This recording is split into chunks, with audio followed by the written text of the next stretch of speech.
dapat diberi Cik Muhammad Farhan bin Cik Abdullah. Bagi Cik An. Sekarang second year biochemistry Victoria College London. So alhamdulillah tadi kita dah selesai main aktiviti kan yang petak 25 tu kan, dan kita pun sudah solat sama, dan sebelum solat tu kita buat a bit of sharing kan dengan rakan-rakan kita semua kan. So insyaAllah kita akan menyambung pengisian-pengisian kita pada sesi kali ini dengan pakcik kita lagi insyaAllah.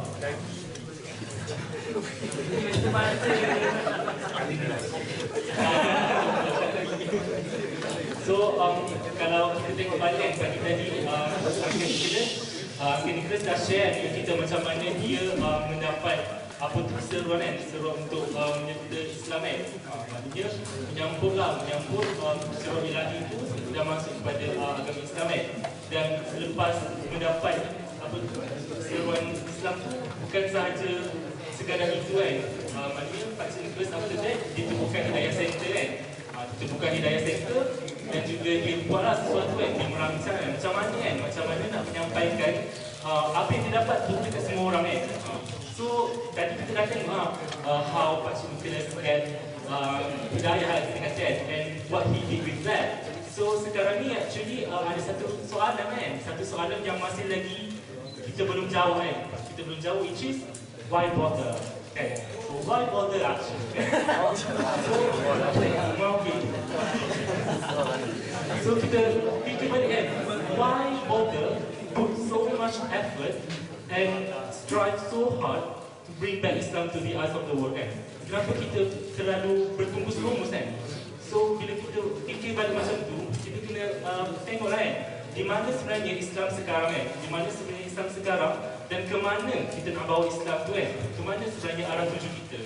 So maknanya persoalan tu kita kena jawab kan? Sebab bila kita merungkai soalan-soalan itu, barulah kita dapat tahu dan jelas bagaimana dan apalah contribution kita kan? Sebab kalau kita tak jelas dengan benda tu, sejauh mana kita nak contribute kan? Adakah sekadar ajak orang pergi masjid kan?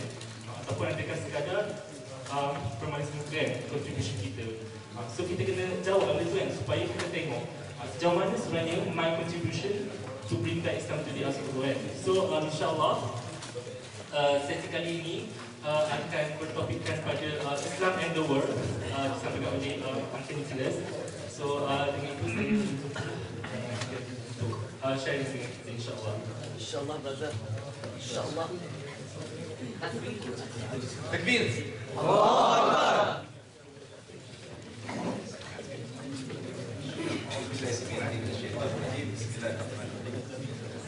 Alhamdulillah Rabbil Alamin, wassalatu wassalamu ala Rasulil Karim Sayyidina Muhammad wa ala alihi wa sahbihi ajma'in. Qala rabbi shrah li sadri wa yassir li amri wahlul 'uqdatam min lisani yafqahu qawli. Subhanaka la ilma lana illa ma 'allamtana innaka antal alimul hakim. Rabbi yassir wa la tu'assir wa bil khair. Allahumma ij'alna waj'alna sabatan lil muhtadin.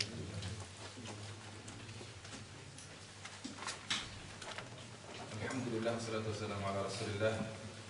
Assalamualaikum warahmatullahi wabarakatuh. Bila nak di sini tadi, Hakim saya kata sekarang hari ini Lone Ranger. Anda telah bahas lah untuk Lone Ranger. Ceramah ini adalah untuk anda dan anda perlu merasa bersama dalam ceramah ini. Ya.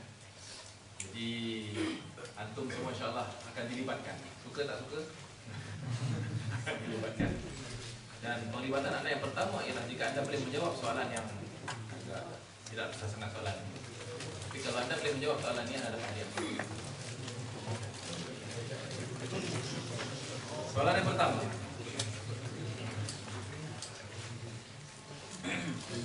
and you have to be fair. Dia ada angkat tangan. Angkat tangan juga nak jawab. Tak bolehlah sebut dia kan. Berikan identify two situations, dua keadaan where you can force a non-Muslim to embrace Islam. Raise up your hands. You can answer the question. Give me two conditions, situations, keadaan whereby you can force non-Muslim to dress. Ada hadiah nanti bagi jawapan yang tepat.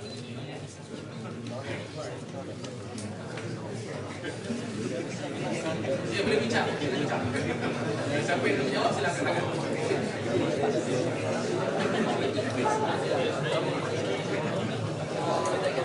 Yes. Ya. Okay. Perkahwinan. Perkahwinan, I said two reasons. Oh, two reasons. Yeah. Sorry.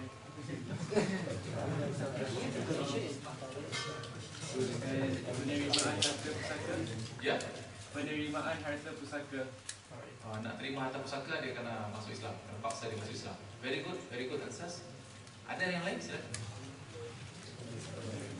Tadi tak cakap lagi betul kan? Cakap good answers. Ya, silakan. Ini ada.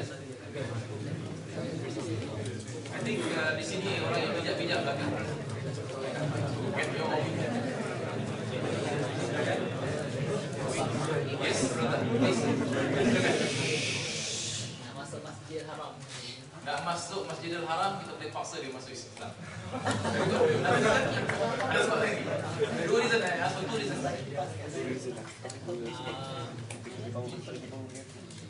Nyawa dia diancam. Boleh nyawa dia diancam, kita boleh paksa dia masuk Islam. I said good, I didn't say correct.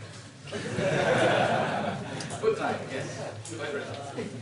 Jadi bila orang menjadi tawanan kita. Jadi tawanan kita, boleh paksa dia masuk Islam. Okay, lagi. Yang kedua bila dia meninggal. Hampir nak meninggal, tak paksa dia masuk Islam. Very good. I didn't say correct, I said good. Anybody else? Yes. Yes, go ahead, brother. Saya rasa ini soalan Rasa? Soalan? trick question lah. Straight question. Tak Why do you boleh feel that paksa way? dalam Islam. Ha? Tak ada paksaan dalam Islam. Ada paksaan dalam Islam? Tak boleh paksa dia masuk Islam. Apa you punya backing on that argument? Because you said that, just now there's no compulsion in Islam. Ini ayat apa lah? Tak ingat ayat. Very good. Anybody would like to help you with the verse number? The reference? Ya, dekat mana ayat tu? Apa nama ayat tu? Okay, brother, very good. You dapat ayat.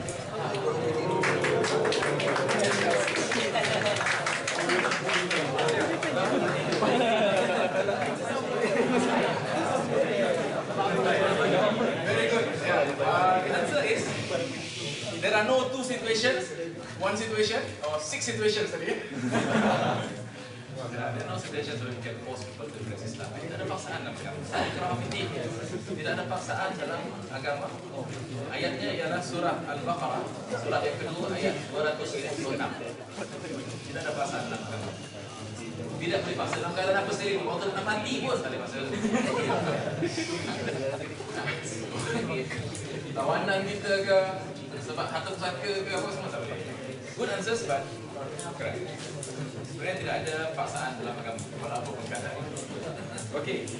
Alright, ladies and gentlemen. This talk is about Islam and the world. Islam and the world. But I want your involvement. So the talk is going to be a little bit different. Ada kelainan ya, kita tunggu. So, alright. Kita melihat kepada Rasulullah sallallahu alaihi wasallam. What was the environment like before Islam? Jahiliyah. What were the things happening during Jahiliyah? Penyembahan berhala. This happened about a few generations before the Prophet SAW was born. Masyarakat Arab pada masa itu, pada asalnya mereka adalah keturunan daripada Nabi Ibrahim AS. Betul? Melalui anaknya siapa? Nabi Ismail AS. Dan mereka telah membina Kaabah. Dan orang yang mewarisi keturunan Nabi Ismail ini, mereka semua adalah orang-orang yang agamanya agama apa? Hanifah Muslimah. Mereka ini yang menyembah Allah Ta'ala, Allah yang Esa. Tetapi beberapa generasi sebelum kedatangan Nabi Muhammad SAW telah diperkenalkan idol worship. telah dikenalkan idol worship sehingga 360 idols dikeliling Kaabah. Kita biasa dengar cerita ni kan. Dan Nabi Muhammad SAW sampai kepada satu kaum yang keadaannya kaum itu adalah keadaan yang menyembah berhala. Apa lagi ciri jahiliah? Tanam anak perempuan. Mereka punya tak suka dengan dapat anak perempuan ini. Tak seperti kalau dapat anak lelaki. Rasa untung tak jadi lelaki. Itu kalau rasa untung tu jahiliah. Orang jahiliah dia rasa untung ada anak lelaki. Kan? Kalau dapat anak perempuan dia rasa cukup tak untung. Malah membebankan. Dan mereka akan ada antara mereka buat ialah tanam hidup-hidup. Zaman tu ada bagus sikit lah tanam hidup-hidup. Zaman ni dia buang hidup-hidup. Baru ni di Kuala Lumpur, di Rawdatus Sakinah, orang datang bawa bayi dalam beg. Alhamdulillah dia tak buang lah, tapi bawa bayi dalam beg. Boleh bayang? Itu keadaan kita sekarang. Dan jumlah bayi yang dibuang di Malaysia itu terlalu banyak. Ini satu keadaan jahiliah sekarang ni. Tapi zaman Nabi Muhammad SAW memang begitu keadaannya. Apa lagi jahiliah zaman Nabi Muhammad SAW? Indikasi. Ya? Perang di antara kabilah-kabilah yang berterusan secara bergenerasi-generasi. Hanya perlu sebut sedikit saja peperangan yang telah berlaku, pergaduhan yang telah berlaku, mereka akan berperang semula. Berterusan berperangan di antara kabilah-kabilah. Apa lagi ciri jahiliah? Penindasan ekonomi. Sistem riba, hanya kekayaan orang tambah kaya, yang miskin semakin miskin. Penindasan. Dan perhambaan. Di antaranya perhambaan. Ada di kalangan manusia, dia jadikan hamba kepada manusia yang lain. Apa lagi ciri jahiliah? Zaman Rasulullah. Sebelum Nabi Muhammad SAW menjadikan dia Rasul. Ya? Perjudian. Tempat-tempat perjudian yang terlalu banyak lagi. Araknya. Dia orang minum arak ni bukan minum air macam ni. Bukan macam guna gelas. Dia guna tempayan. Dia punya keadaan jahiliah pada masa itu. Apa lagi yang ada? Tilik nasib. Mereka percaya kepada nasib. Dia nak keluar daripada rumah tu dilepaskan burung. Kalau burung pergi belah kanan, okey, boleh jalan. Kalau pergi belah kiri, sial. Begitu punya keadaan. Apa lagi keadaannya? Penindasan. Penindasan kepada orang-orang yang lemah. Pelacuran. Itu keadaannya. Pelacuran ni dia punya so obvious that prostitutes would hang flags. Dia nak menunjukkan dia itu prostitut, dia akan letakkan bendera-bendera di hadapan rumah dia untuk perzinahan. Itu keadaannya. These people of Makkah at that time, the Prophet SAW, before he became Khalifah, before he became Nabi, before Nubuwah, ada berapa empire yang ada di keliling? Dua je. Orang ni betul-betul punya soalan dua tadi. Apa dia empire yang ada masa itu? Parsi lagi? Rom lagi? Kipti Mesir lagi? Habsyah, Najasyi, kumpulan Habsyah tu lagi. Di selatan itu the empire of the Najran punya empire Kristian di bawah. So there were big empires around. Tetapi mereka ini tak peduli pun orang Arab ni. Kenapa? Why? Restless. Worthless. Ada apa pada dia orang ni? Kan? Dia orang nak berniaga, dia kena keluar, dia kena pergi Syam, dia kena pergi Yaman, dia kena untuk berniaga. There is nothing there. People do not even look at that. Worthless, kata tadi ya. Orang yang bergaduh sama sendiri, tak payah pergi tengoklah dia orang ya. Tak payah nak. There is nothing there for the empires. Jadi dibiarkan. Dan juga halang-halangan because of the keadaan padang pasir di keliling itu. So tidak ada apa di sana.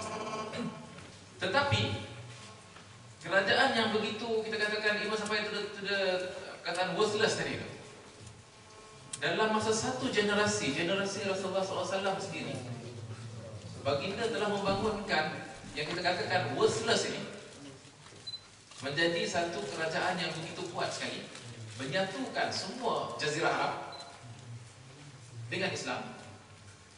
Dan bukan itu sahaja, setelah 2 generasi, you realize that during the Khalifah of Abu Bakar As-Siddiq. Kita still within the generation of Rasulullah SAW. The generation of Abu Bakar, of Umar bin Khattab. That succession of powers, kita melihat bagaimana generasi ini telah within 2 generation menguasai 23 dunia. Dalam generasi Abu Bakar As-Siddiq dimulakan advancement against the Persian and against the Romans. During the time of Umar al-Khattab radhiyallahu anhu, the second caliph, that is about 2 years after the death of the Prophet, Umar al-Khattab opened the fronts against the Persian and defeated the Persian Empire. Can you imagine, the Persian Empire berapa ribu tahun dia punya tamadun ditewaskan oleh tamadun Islam dalam masa 2 tahun selepas daripada wafatnya Rasulullah SAW. Dan demikian juga dengan Empire Rome. Yang Empire Rome ini menyelubungi kawasan di utara daripada Jazirah Arab, bila ada Syam dan sampai kepada Eropah. That front they opened during the time of Umar al-Khattab, and they defeated the Roman Empire. The Roman Empire and were never to come back again until the Crusades much later, when they had the chance to actually occupy Jerusalem balik dan sebagainya. Tetapi within 2 years after the Prophet SAW, the fronts were opened and the Islamic Empire defeated 2 great empires of the world, the Roman Empire and the Persian Empire. Can you imagine kekuatan Roman Empire? Kekuatan Roman Empire ni, pernah dengar cerita tak pasal kekuatan Roman Empire? Pernah dengar cerita kekuatan Persian Empire? Tak pernah? Betul tak pernah? Have you seen the movie 300? Pernah tengok? Itu kekuatan the Persian Empire. Nah, kekuatan the Persian Empire during the Battle of Thermopylae against 300 Spartan punya soldiers, they amassed a battle group of 1 billion people. That is the movie. It's a historical fact cerita tu kan. That's why it become a movie. And a lot of people wanted to watch kan. That is the Persian Empire. They can amass 1 billion people against you. Dia punya kuat, dia punya empire itu. And the Roman Empire was the match for the Persian Empire. And the Persian Empire defeated the Roman defeated against the Persian Empire. So you can imagine dia punya tentera ni, kekuatan. Bila dia nak melawan Islam, tentera Islam, dia punya tentera ni not less than 200, 300, 400,000 people datang untuk berperang melawan tentera Islam. And the Muslim army, the most that you can find yang diketuai oleh Khalid bin Walid were about 40,000. The most of them. And they are divided. At one time they were divided into 20,000, 20,000. 20 with Khalid bin Walid and 20 with another general who was sent to Bilad al-Sham by the Khalif Umar al-Khattab radhiyallahu anhu. And 40,000 bila dia bertembung, dia akan bertembung bukan dengan 50,000, 100,000, dia akan bertembung dengan 240,000.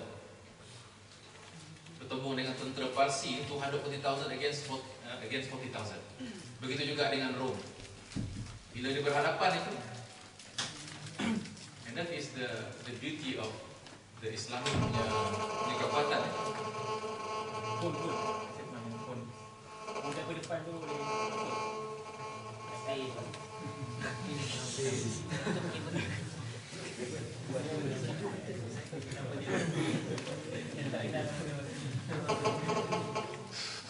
Saya punya phone. Not my phone. Okay, so the Islam punya tamadun pada masa itu adalah dipacu oleh apa? That's the question you want to ask. Sebab apa umat Islam ini dia berperang keluar daripada tempat daerah selesa? We all have our daerah selesa kan? The Muslim would have been contented. Oh, Jazirah Arab tu telah masuk Islam. Cukuplah. Buat apa nak hantar tentera pergi lawan Parsi? Tak ada hal. Itu yang dibaca oleh Ashraf pagi tadi. Dalam tazkirah pagi tadi kan. Bila Rustam berhadapan dengan Arab Badui tu, Rabi' bin Amir. Rustam bertanya, apa sebab kamu keluar daripada Jazirah Arab nak lawan kami? Apakah tidak cukup makanan tempat kamu? Apakah tidak cukup apa ni, di dunia pada kamu sehingga kamu datang kepada kami. Jawapan Rabbil Alamin apa dia kata tadi? Apa jawapannya? Lupa. Inna Allah ba'athna linukhrija man syaa min ibadatil ibad ila ibadati rabbil ibad. Min dhiqid dunya ila si'atid dunya wal akhirah. Min zulumatil adyan ila 'adlil Islam. Jawapan dia sangat menggambarkan apa dia tujuan orang Islam keluar ini sebenarnya. Tujuan orang Islam keluar ini ialah Allah mengutuskan kami untuk membebaskan siapa yang mau min ibadatil ibad, daripada menyembah sesama-sama hamba. Imagine that word bila disebut kepada Rastam, tentera Parsi dengar, half the battle was won already. Half the battle was won. Why? Because the Persian soldiers dapat tahu apa dia niat orang Islam ini. Rupanya niat orang Islam ini membebaskan mereka daripada perhambaan kepada sesama manusia, yang mana mereka itu dijadikan hamba oleh jenderal mereka, oleh kerajaan mereka. Mereka nampak bahawa orang ini datang untuk membebaskan mereka. Half the battle was won. Tentera Parsi ini nak perang dengan orang Islam pun dia dah buat apa nak perang dengan orang yang nak membebaskan kami. Orang Islam bila dia datang, dia tidak terus perang. Dia akan bagi 3 pilihan. Apa pilihannya? Angkat tangan. Apa pilihannya? 3 pilihan. Ada masa ni? Sama ada menerima agama Islam itu. Okay. Yang kedua, bernaung di bawah kerajaan Islam Madinah dengan membayar jizyah. Yang ketiga, berperang dengan tentera Islam. Terima kasih.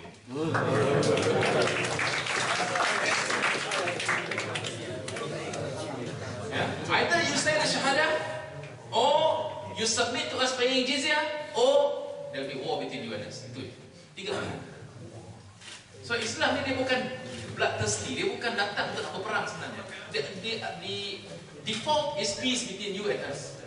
But once you stop people from worshipping God the Almighty, once you take slavery, you enslave people to worship you, Islam tidak boleh berdiam diri kepada injustice. So Islam datang untuk membebaskan manusia. And that is why bila ada bandar-bandar yang dibebaskan oleh Islam di Bilad Syam, dan dengar berita bahawa tentera Rom akan datang balik untuk menyerang, dan bandar itu telah membayar jizyah kepada orang Islam di bawah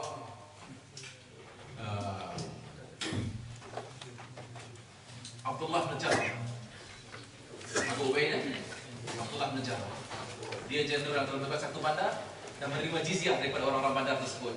Bila tentera Rom datang, dia telah memulangkan balik duit jizyah itu, dan dia mengatakan kami tidak lagi dapat mempertahankan kamu, kami terpaksa pergi. Jadi ambillah balik jizyah yang telah kamu bayar. Tujuan Islam ini untuk membebaskan, bukan untuk enslave people. That is why bila Islam membuka satu-satu bandar di Mesir melawan tentera Rom yang ada di situ, orang-orang di bandar itu is half our battle won already. The people are receiving the Muslims. They are waiting for the Muslims to come and liberate us against this slavery. The people will be opening the doors for the Muslims to come. Itulah faktor kejayaan Islam menumbangkan kerajaan yang begitu besar tadi, kerajaan Rom. Sebab Islam ini datang untuk rahmatan lil alamin. Wa ma arsalnaka illa rahmatan lil alamin. Tidaklah aku mengutuskan kau wahai Muhammad melainkan untuk menjadi rahmat kepada seluruh alam. Now is your time again to participate in this talk. Turn to a person to your right. Okay, turn to a person to your right. Orang di belah kanan anda. So you have two pairs, in pairs. We discuss this topic. The topic is examples of Islam itu adalah rahmatan lil alamin after the time of the Prophet SAW until the rise of Islam. I think some of you have attended ISK, kan? You should have some examples. Right? So you discuss with the person next to you in pairs. Give me an example of Islam itu rahmatan lil alamin over the period until today. Silakan. Give you 1 minute. Give me an example of Islam itu rahmatan lil alamin. Silakan. Enough discussion? Okay. Can you give me an example of Islam itu rahmatan lil alamin? Yes. In Lepas tu kalau kita tengok dalam fasa-fasa kemudian fasa selepas kewarganegaraan hingga kebangkitan, ada beberapa poin yang penting yang menunjukkan Islam ni memang Nabi alamin. Macam poin yang pertama, pada zaman Khulafaur Rasyidin, di mana kuasa Islam tu dikembangkan luar daripada semenanjung tanah Arab, mengakumi Parsi dan juga sebahagian dari tanah jajahan Rum.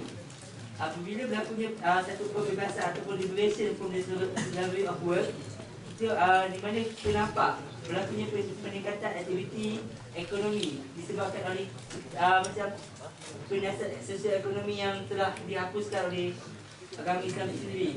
Dan kalau di mana benda ini yang menjadi satu tanda di mana orang di luar daripada dunia Islam tu dah nampak Islam yang orang kata daripada bangsa Arab yang tak tahu kira, yang tak tahu baca sebagainya, jadi satu bangsa yang ada tinggal.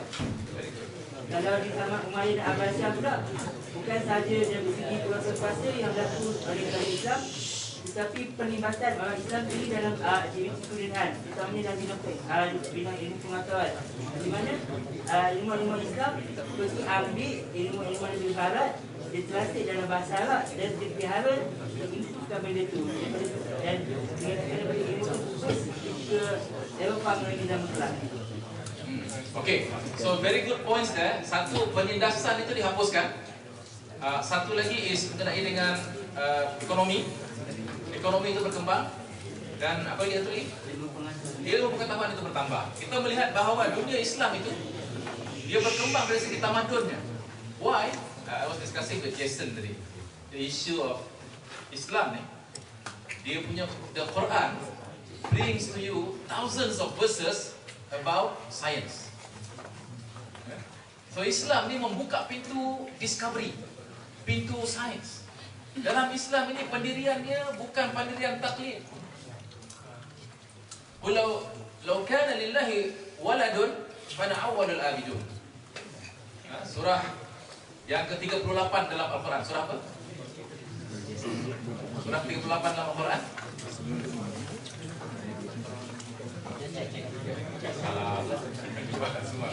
Surah Shad 38 ayat 41.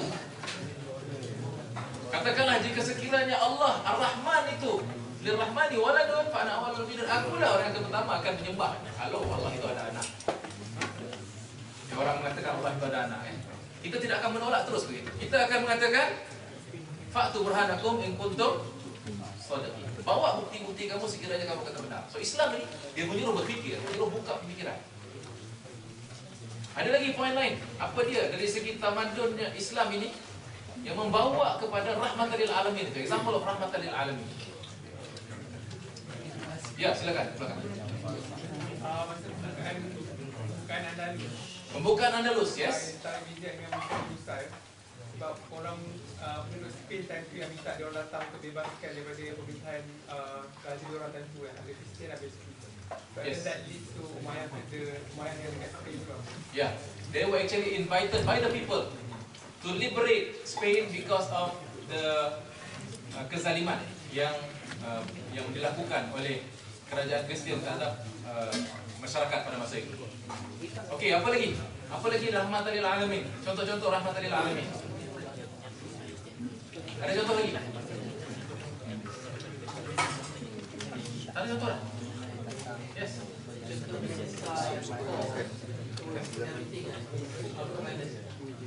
Al-Quran dan Sunnah as the basis of rahmatan lil alamin. Can you elaborate? Basically, everything yang Al-Quran is said about keesaan Allah kan, kepada Allah. So kita adalah core mindset kehidupan mereka sebagai adil, Islam sebagai adil, sebagai kehidupan guide seluruh manusia untuk mengisahkan Allah. Okay. So keesaan Allah Subhanahu Wa Taala itu sendiri yang diajar oleh Islam adalah satu rahmat kepada seluruh alam. Karena kalau tidak manusia akan menyembah berbagai-bagai jenis sembahan. Dan sembahan-sembahan itu tidak akan buat manfaat kepada mereka sedikit pun. Jadi manfaat yang dibawa oleh Islam itu di antaranya ialah membawa rahmatan lil alamin, dari segi akidah manusia itu dibersihkan dan mereka mengesakan penyembahan mereka kepada Tuhan yang esa. Ada lagi pandangan lain? Apa lagi example? Yes. Wah billah. Ukhuwah fillah. Brotherhood of Islam. Hey brother, what is the difference between Brotherhood of Islam and Brotherhood of other religions? We are brothers due to our own faith. We are okay with faith. Sama juga agama lain pun.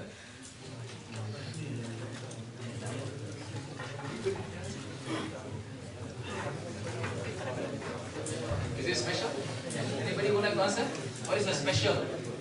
What is so special about Islamic Brotherhood?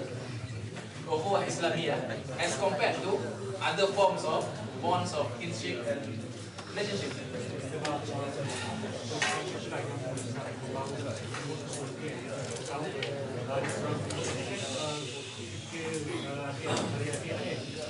Kawan baik itu menjadi musuh antara sama-sama sebab mereka akan membawa pada bisnes.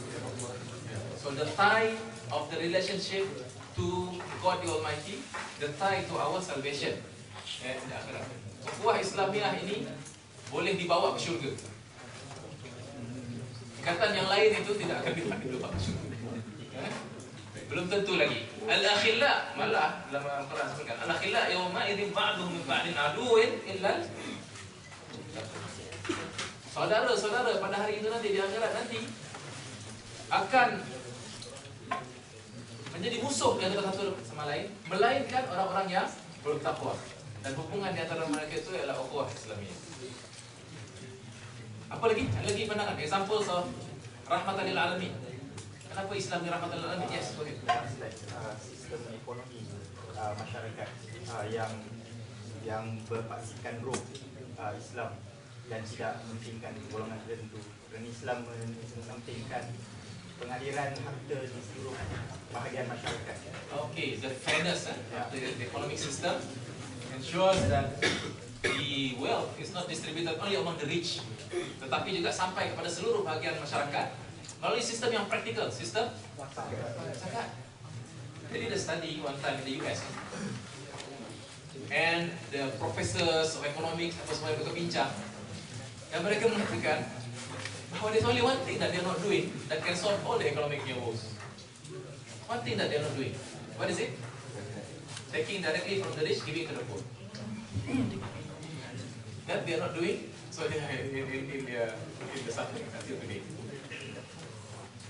Dia punya, the brain says that is what you must do, but the policies say no.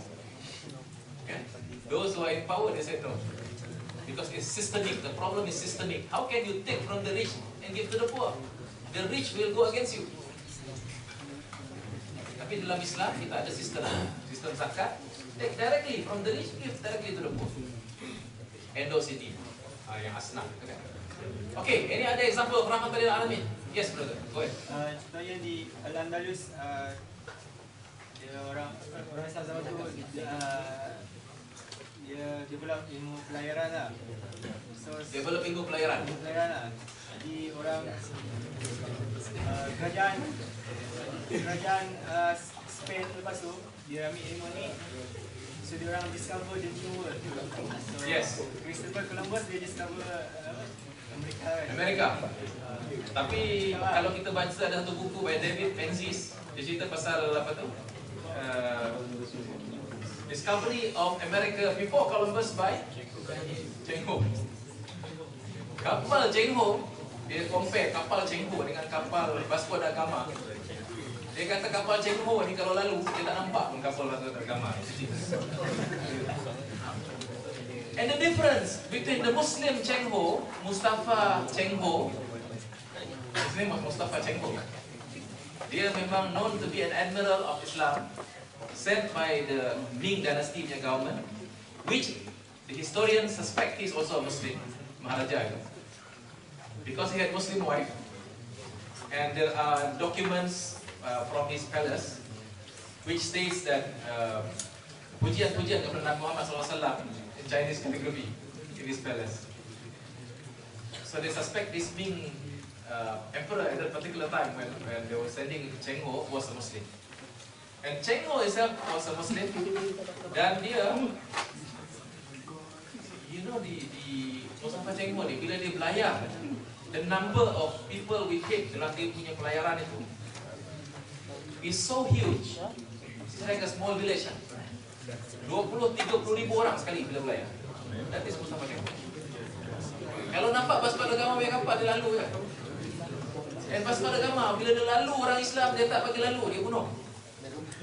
This was recorded in history, how pasukan agama antara yang dia buat. Dia lalu bila sampai dekat benua India itu, he met with a group of Muslims who were going to Hajj. They went and burned the ship. Bunuh semua orang atas mereka. Only because they are Muslims.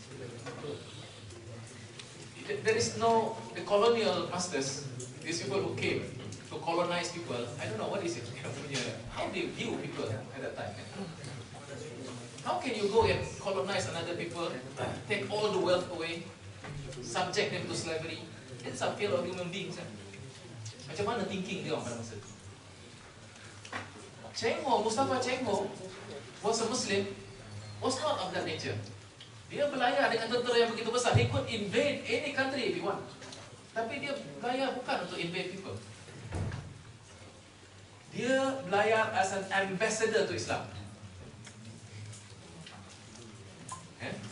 He went in a goodwill punya mission. He went to trade. He went to establish relationships. That is why memang dia punya task dulu ialah membawa putri untuk kahwinkan dengan Sultan Melaka.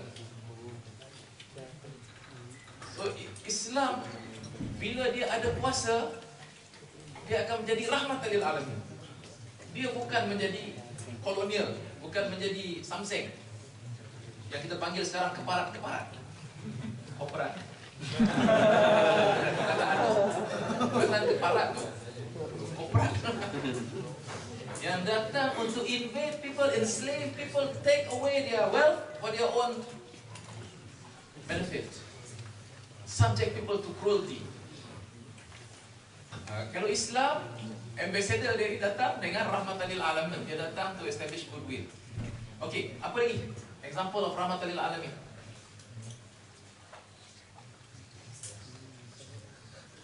Habis makan dah roti tu. Semua perut punya. Habis ilmu gimana? Apa kita bagi lagi? Siapa boleh jawab? Last one. Satu yang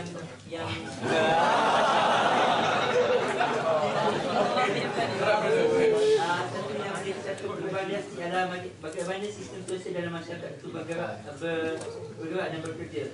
Kalau sebelum Islam, di mana kita nampak ada kelas-kelas ataupun kasta-kasta masyarakat dalam satu masyarakat lah, tidak Hindu ke, Melayu ke, Chinese ke, Korea, whatever. Tapi bila datang Islam, dia mengatakan bahawa semua orang sama ada apa yang membezakan adalah dengan takwa. Itu first thing. Yang second thing adalah taraf wanita dalam Islam tu lain bagaimana cara wanita sebelum tu. Kalau dalam sebelum tu kita tengok daripada segi macam hijab, budaya Greco-Roman dan sebagainya, wanita tu tak ada kelas. Macam dia agak humble, lower creature, something like that. Tapi dalam Islam kita wanita tu ada hak yang tersendiri, bagaimana dalam kita ada hak. Dan wanita juga berperanan untuk memegang masyarakat sendiri. Okay, let's go to twice.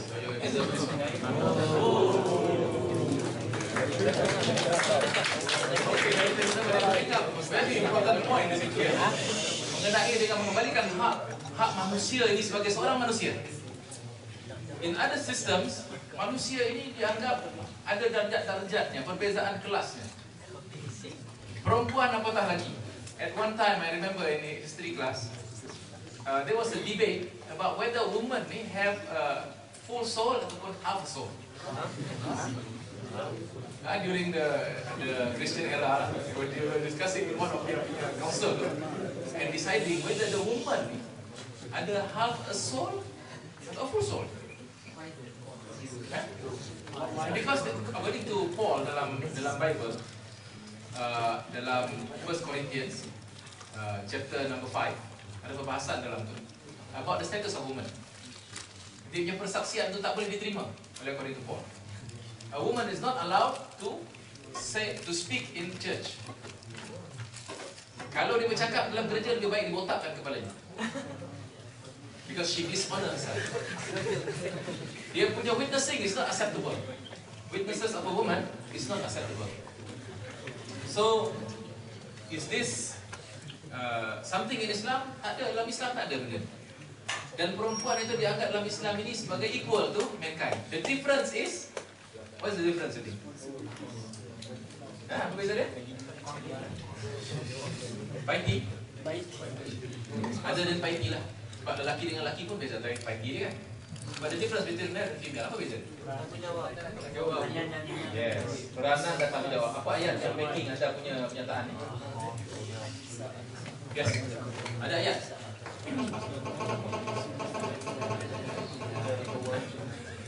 Ada ayat tak backing ni?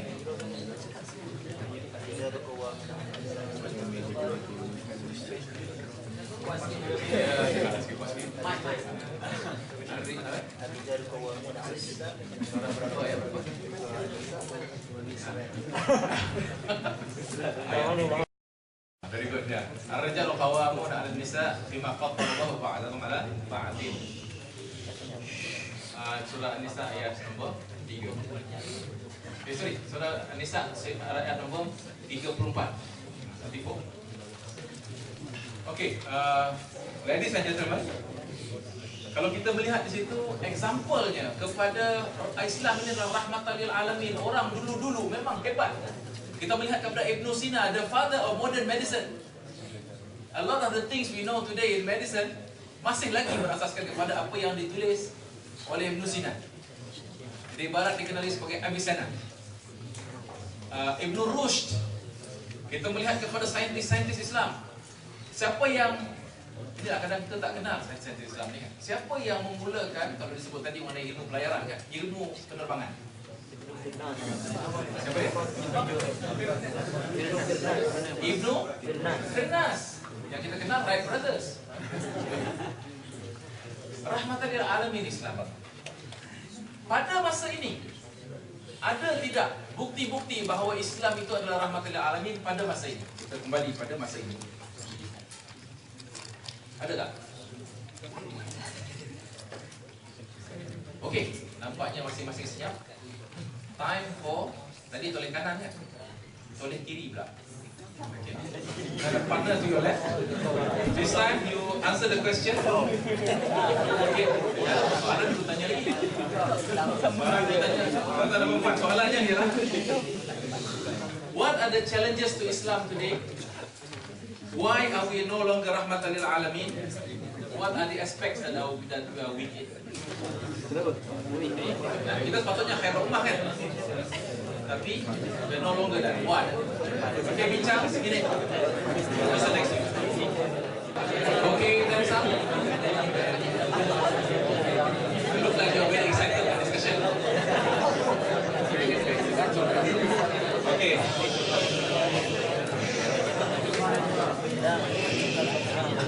Okey, kita cuba pasangan-pasangan lain pula.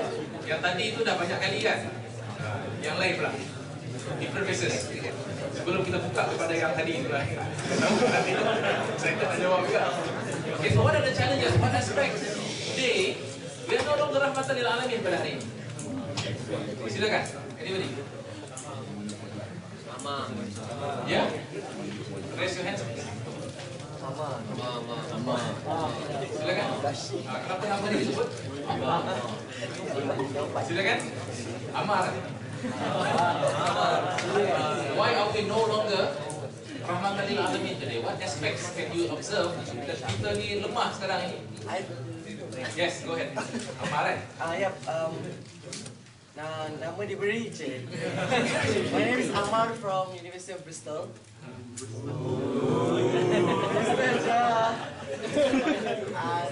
Pada pandangan saya lah, rasanya hari ini kurang sikit nampak impak agama Islam dan orang-orang Islam menjadi rahmat pada alam tu is because of secularism lah. Agama tu dipisahkan daripada nilai-nilai lain dalam kehidupan.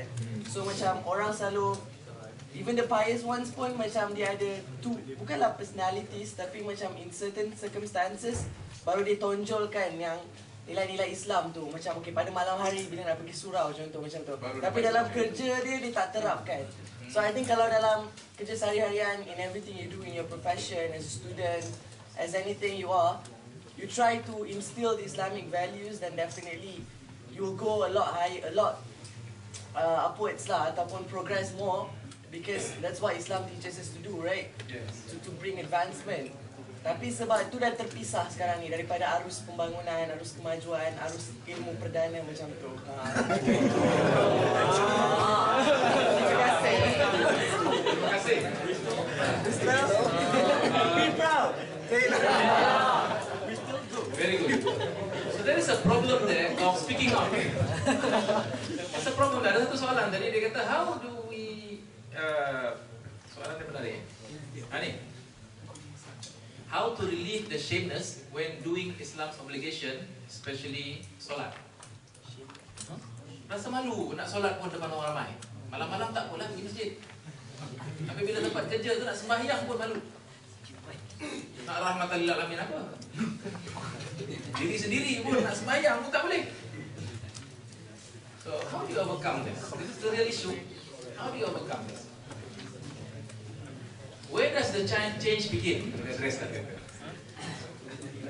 does the change begin? How do we address this kind of issues? Malu nak tunjukkan sembahyang depan orang ramai. Cari tempat sembahyang pun sembunyi. I recall an experience satu hari tu when I embrace Islam. I will pray wherever I am the minute I masuk waktu sembahyang. So if I can be at the mosque, I go to the mosque. If kalau tak boleh, dekat kelas, I will find a place where I don't disturb people. I pray. I don't care. Then, you know what? You need to change perception. You think that people will. What do you think about people when they look at you? You are praying. Do you think they will hate you? You think what will happen? What will play in their mind? Sebenarnya kan what I found out is one of my professor, agriculture engineering professor, I was praying in the engineering room. Nobody was there, I was praying there. Then dia datang. I was making my prayers. Dia panggil, hey Nick, what are you doing there? And I kept on praying, and I just ignored him because I was solat fardu. So after I finished, I went to him and just told him I was praying. Apparently, his respect for me increased. I noticed in the way he interacts with me after that. And the way I interact with my people di Sabah. Azlan, kau ini kita Sabah. Di Sabah, if I were interacting with my family members, dia masih lagi dengan dia punya bila party yang mabuk-mabuk apa semua. But when time I have to go back and meraikan dia, I'll go back and raikan. But I will never ever do those things that are haram. I will be there, but I will never participate in anything haram. And if they dare to touch me on that sensitive issue, they'll get it from me. Yes. First time, dia letak beer. Minumlah beer. First time, I'll be very nice. Saya Islam, saya tidak minum. Second time, you will see my face change. And I will say, you don't understand. I'm already a Muslim. The third time, jangan main-main dengan Islam saja. When I do that, you know what happens? They respect me more. Yes. Brothers, if you are firm on your principles, people will respect you more. Tak tahu lah, ada bertambah geram bertambah. Tapi that is Islam. You put your feet down where it's necessary. And it's a matter of perception. What is the worst thing that can happen? They will shoot you right there when you pray. What is the worst thing that can happen? If they shoot you while you're praying, you will shahid. What is the worst thing that can happen? They will fail you, flunk you. There is hikmah to everything. You don't have to worry about that. There is hikmah to everything. If you fail here, maybe there is something better waiting for you. Kan? You always look at it from that way. Allah is in control. Not your professor, not anyone else who is in charge of whatever little powers that they have given by Allah SWT during this life. Okay. Okay, what else? The question was, apa soalan dia? Why no longer rahmatan lil alamin? What are the aspects that we are no longer rahmatan lil alamin? You feel we are rahmatan lil alamin now? Are we? Itu apa isyak? Yes, go ahead, brother. Yeah. Assalamualaikum. Assalamualaikum. I think one of the main problem would be migrant because if you go to different places for prayers, you can see this mosque is demographically for Bangladesh, Somalians and so on and so forth. I think the true to our religion as a Muslim, your race would be none other than the Muslim maybe. Is it really a problem that we have Masjid India, for example? Masjid Pakistani Masjid. Is it really a problem? Or is it because of certain historical events? And are you really being prohibited from praying in those places, for example, if you are from the other races? Is it a problem really? There are things that we need to broaden our horizon sikit lah kan? Maybe those are not evidence of Islam tu bukan lagi rahmatan lil alamin. Tapi other things, you can see that ada aspects that you notice that Islam is no longer rahmatan lil alamin at this time. Yes, brother. Saya sebab kita tak ada lagi kuasa untuk memegang dunia. Contohnya pada masa dulu kalau kita tengok, contohnya pada zaman Bani Umayyah, tapi contoh pada zaman Khalifah Umar bin Aziz, kenapa waktu itu tak ada orang miskin kan? Harta dibagikan sama rata sebab pada waktu itu di bawah pemerintahan Khalifah Umayyah dan di bawah pemerintahan, bila ada kuasa pemerintahan, maka Islam boleh merubah sesuatu kan, boleh merubah sistem ekonomi, boleh merubah sistem kasta dan sebagainya. Tapi kalau masa kini kita tengok sejauh mana Islam tu, Islam kerajaan yang mengamalkan sebenar-benar Islam memegang kuasa kan. Jadi sebab tu orang-orang yang berkuasa itu tidak lagi mengamalkan Islam kan? Dia hanya menganggap Islam tu is a religion, not a state. Okay, I will free those who are frozen from speaking to speak.